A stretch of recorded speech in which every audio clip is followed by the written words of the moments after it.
Hello बच्चों, कैसे हो आप। आज हम कक्षा 3 गणित की वर्कशीट हल करेंगे। सप्ताह 28 उप विषय स्मार्ट चार्ट। तो चलिए वर्कशीट हल करते हैं। प्रश्न 1। रोहन, गीता, आबिद और रीनू ने अपनी अपनी पेंसिलों को कागज़ की एक समान चौड़ाई की बनी पट्टियों से मापा। उन्होंने अपनी पट्टियों को नीचे दिखाए अनुसार चिपकाया। आप चित्र में देख सकते हैं, यहाँ पर पेंसिल की लंबाई सेंटीमीटर में। रोहन की पेंसिल की लंबाई है 8 सेंटीमीटर, गीता की पेंसिल की लंबाई है 9 सेंटीमीटर, रीनू की पेंसिल की लंबाई है 12 सेंटीमीटर और आबिद की पेंसिल की लंबाई है 10 सेंटीमीटर। अब नीचे प्रश्न दिए गए हैं, खाली स्थान भरने हैं। ऊपर दिए गए चित्र को देखकर खाली स्थान भरें। क आबिद की पेंसिल की लंबाई डैश सेंटीमीटर है, तो यहाँ हम चित्र को देखकर आसानी से भर सकते हैं। तो यहाँ हम लिखेंगे 10 सेंटीमीटर। ख रोहन की पेंसिल की लंबाई डैश सेंटीमीटर है, तो यहाँ लिखेंगे 8। ग रोहन की पेंसिल गीता की पेंसिल से डैश लंबी या छोटी है, तो आप देख सकते हैं कि रोहन की पेंसिल गीता की पेंसिल से क्या है, छोटी है, तो यहाँ छोटी लिखेंगे। घ डैश के पास सबसे लंबी पेंसिल है। आप इस चार्ट को देखकर समझ ही गए होंगे कि किसके पास सबसे लंबी पेंसिल है। आपने सही समझा, वेरी गुड। तो यहाँ हम लिखेंगे रीनू। रीनू के पास सबसे लंबी पेंसिल है। ड डैश के पास सबसे छोटी पेंसिल है, तो यहाँ लिखेंगे रोहन।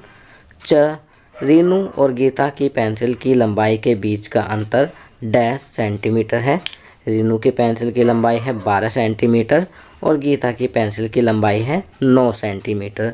12 में से 9 घटाएंगे तो उत्तर प्राप्त होगा 3। तो अंतर कितना हुआ, 3 सेंटीमीटर।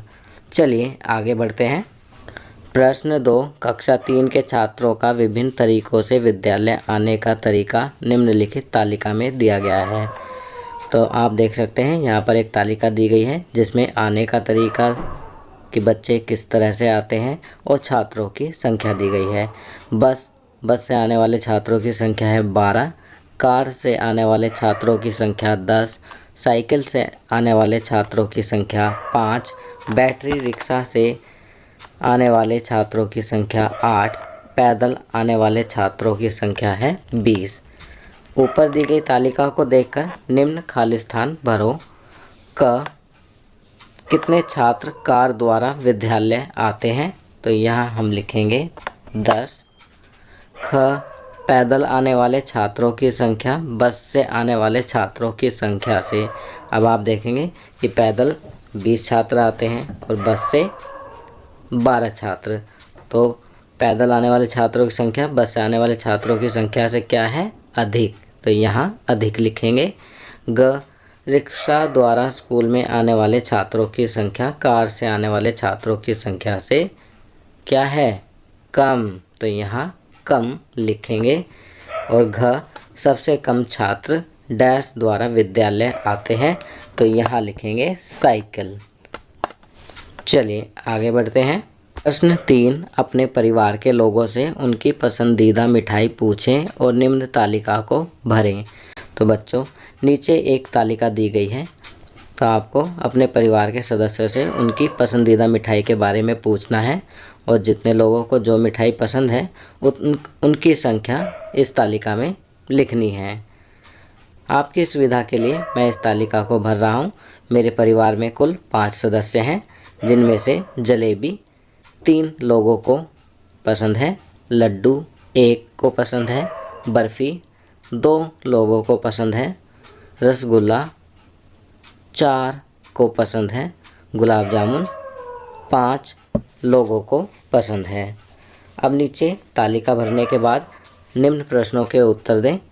तो क का उत्तर होगा, क सबसे ज़्यादा पसंदीदा मिठाई डैश है, तो यहाँ लिखेंगे गुलाब जामुन। ख सबसे कम पसंदीदा मिठाई डैश है, तो यहाँ लिखेंगे लड्डू। ग अपनी पसंदीदा मिठाई का नाम बताएं। तो यहाँ लिखेंगे गुलाब जामुन। बच्चों, इस तालिका को आप अपने परिवार के सदस्यों की संख्या के अनुसार भरेंगे और अपनी पसंदीदा मिठाई का नाम अपनी पसंद के अनुसार लिखेंगे। तो बच्चों, ये वर्कशीट यहाँ कंप्लीट होती है। अगर ये वीडियो आपको अच्छी लगी तो इसे लाइक एंड शेयर ज़रूर करें। अन्य विषयों पर बने हमारे लेटेस्ट वीडियोस को देखने के लिए चैनल को सब्सक्राइब करना ना भूलें और देखते रहिए हमारा channel knowledge kingdom. Thank you.